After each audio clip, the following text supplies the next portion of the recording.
कसे आहात तुम्ही सगळे मजेत ना? चला आज मी तुमच्यासाठी धाबा स्टाईल मसूरची रेसिपी घेऊन आलेली आहे. 1 कप मसूर 3 ते 4 तास पाण्यात भिजत ठेवले होते. कुकरमध्ये 1 वाटी पाणी टाकून फक्त 1 शिट्टी काढायची. भाजीचा मसाला बनवत आहोत, त्याच्यामध्ये धने, जिरे, पांढरे तेल, लवंगा, काळी मिरी घेतलेली आहेत, काश्मीरी बेडगी मिरच्या घेतलेल्या आहेत. खमंग खरपूस भाजून घ्यायचा आहे मंद आचेवरती. त्याच्यामध्ये 6 ते 7 पाकळ्या लसूणच्या घातलेल्या आहेत. 2 टेबलस्पून मी घेतलेले सुकं खोबरं. गॅस बंद करून यामध्ये हिरवी मिरची, आलं, हळद आणि काश्मीरी मिरची पाव टाकलेली आहे. मिक्सरला ग्राइंड करायचा आहे मीठ घालून.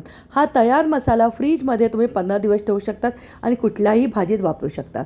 इथे 2 कांद्याचा बरिस्ता केला, 1 टॅमॅटो घेतले, 2 टेबलस्पून मी चिंचेचा कोळ घेतले. मिक्सरच्या जारमध्ये सगळं टाकायचं आहे, फाईन पेस्ट करून घ्यायची. आता 3 ते 4 टेबलस्पून तेलामध्ये जिरं आणि हिंग, भरपूर कढीपत्ता टाकून फोडणी केलेली आहे. बरिस्ता आणि टॅमॅटोचं जो मिक्सरला ग्राइंड केलं होतं ते आपल्याला परतून घ्यायचं आहे. तयार केलेला भाजीचा मसाला यामध्ये 2 ते 3 टेबलस्पून टाकलेला आहे. त्यामध्ये तुम्हाला अजून ॲडिशनल तुमच्या आवडीप्रमाणे लाल मिरची पावडर घालायची आहे, कारण आपण तयार केलेला भाजीचा मसाला हा तिखट नव्हता.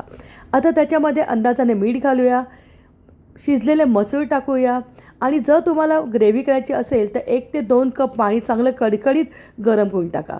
अप्रतिम चवीची धाबा स्टाईल मसूरची भाजी तयार झाली. रेसिपी आवडली तर लाईक करा, शेअर करा.